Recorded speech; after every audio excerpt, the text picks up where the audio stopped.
Good morning everyone. This is Varsha Pathare. Welcome to Raghuvansh Convent School. 4th class. Subject है आपका हिंदी.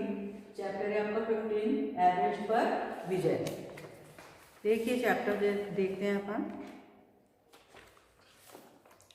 हिमालय विश्व का उच्चतम पर्वत है. माउंट एवरेस्ट हिमालय का सबसे ऊंचा पर्वत शिखर है. इसकी ऊंचाई लगभग 8,848 किलोमीटर है. कई पर्वतारोहियों ने इस पर चढ़ने का प्रयास किया, लेकिन उनके प्रयास निष्फल हुए हैं. लगातार प्रयासों के बाद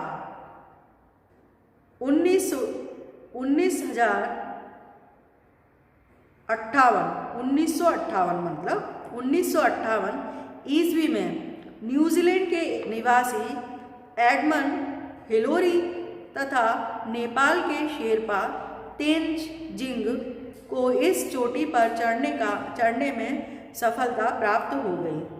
अंततः मनुष्य ने संसार के सबसे ऊंचे शिखर पर विजय प्राप्त कर ली. नेपाल के शेरपा जन्मजात पर्वतारोही होते हैं. तेंजिंग का जन्म इसी देश के सोलोखुम्बु गांव में हुआ था. उनके पिता की कुशल पर्वतारोही थे. छोटी उम्र से ही वे तेंजिंग को पर्वतारोहण के गुर सिखाने लगे. एक बार एरिक शिप्टन उन्हें अपने साथ पर्वतारोहण पर ले गए. जब शिप्टन पहाड़ की चोटी पर चढ़ रहे थे तो तेंजिंग सामान उठाए उनके साथ ही चल रहे थे, परंतु शिप्टन तीव्र ठंड और वायु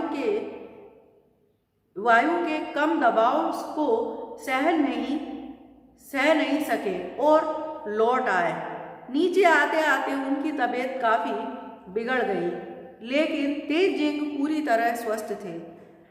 एडमंड हिलोरी का जन्म भी न्यूजीलैंड के एक ऐसे परिवार में हुआ था जो पर्वतारोहण का इतिहास रखता था. पर्वतारोहियों से इतिहास रखता था. बचपन में हिलोरी भी एवरेस्ट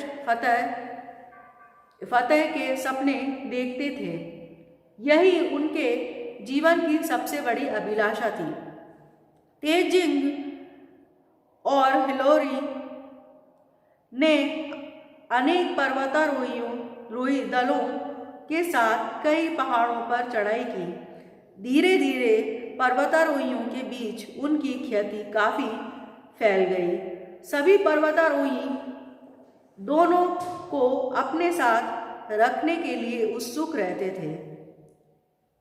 1953 हिमालय 1953 के 53 वर्ष को कभी नहीं भूलेगा. इस वर्ष कर्नल होंग के नेतृत्व में एक अंग्रेजी दल एवरेस्ट पर आरोहण का स्वप्न बुनता हुआ यहाँ आया था. एडमंड हिलोरी भी इसी दल में थे.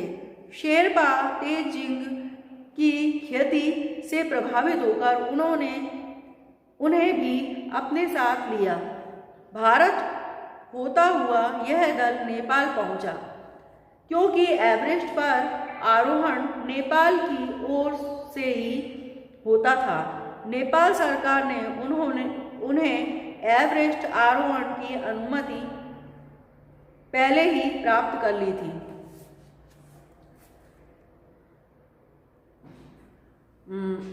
सभी पर्वतारोही धीरे धीरे चढ़ते हुए 7,000 मीटर की ऊंचाई तक पहुंच गए.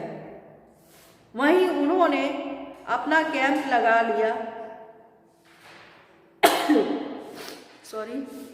उस स्थान की जलवायु से शरीर को अभ्यस्त बनाने के लिए उन्होंने कुछ दिन वहां बिताए. दल ने तय किया कि सर्वप्रथम इवांस और बोल्डिन नाम के सदस्य एवरेस्ट शिखर पर पहुंचने का प्रयत्न करेंगे। यदि किसी कारणवश वे दोनों असफल रहे तो हिलेरी और तेजिंग चढ़ाई करेंगे। एवरेस्ट की चढ़ाई के लिए कुल 9 कैंप बनाए गए। इन कैंपों में भोजन, दवाएं और अन्य आवश्यक सामग्रियां रखी गई थी। धीरे धीरे दल आगे बढ़ता गया। 8वें कैंप के बाद वास्तविक चढ़ाई आरंभ हुई।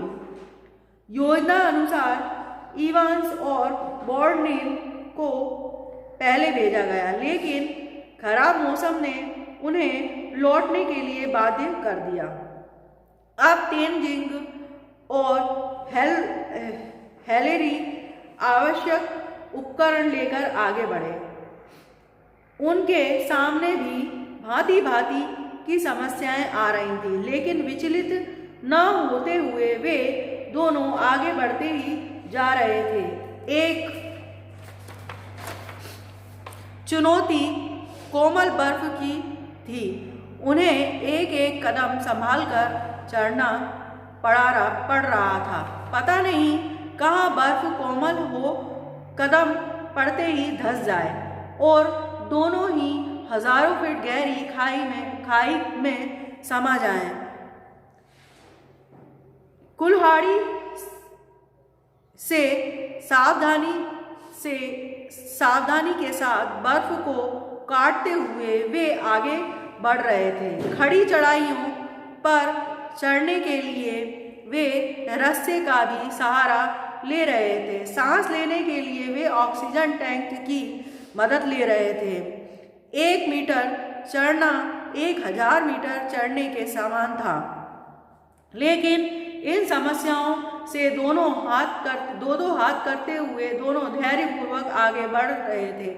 उन्हें तो पता भी नहीं था कि अभी उन्हें कितना और चढ़ना पड़ेगा। एक के बाद एक बर्फ के टीले उनके सामने आ रहे थे। अंत में एक धनुषाकार टीला उनके सामने आया। उस टीले पर चढ़ना टेढ़ी खीर था, लेकिन कठिन परिश्रम करके और खतरा उठाकर वे दोनों उस टीले पर भी चढ़ गए। टीले पर चढ़कर उन्होंने स्वयं को एक छोटे से गोल स्थान पर खड़ा पाया। वहां हल्की वायु चल रही थी। जब कोई टीला सामने नहीं था, कोई पर्वत की चोटी ऐसी नहीं थी जो उनके ऊपर हो। वे एवरेस्ट शिखर पर ही थे। यह अनुमान होते ही वे दोनों एक दूसरे से लिपट गए। फिर उन्होंने ईश्वर को याद किया और फोटो खींचने लगे। इसके बाद उन्होंने संयुक्त राष्ट्र, ब्रिटेन, नेपाल और भारत के झंडे वहां गाड़े। ऑक्सीजन घट जाने के भय के कारण उन्हें जल्दी ही नीचे उतरना पड़ा। कैंप में उन दोनों का भव्य स्वागत किया गया। बाद में उनके देशों की सरकारों ने उन्हें सम्मानित किया। भारत के राष्ट्रपति ने भी उन दोनों को बधाई संदेश भेजा। तेजिंग और हिलेरी की साहस गाथा आज भी हम सबके लिए प्रेरणा की स्रोत है। तो ये चैप्टर आपका यहाँ पर खत्म हो जाता है। इसमें तेजिंग और जो हिलेरी थे उनकी ये पर्वतारोहण यात्रा का वर्णन किया गया है इसमें। तो आपको समझ में आ गया होगा। Okay, thanks for watching video.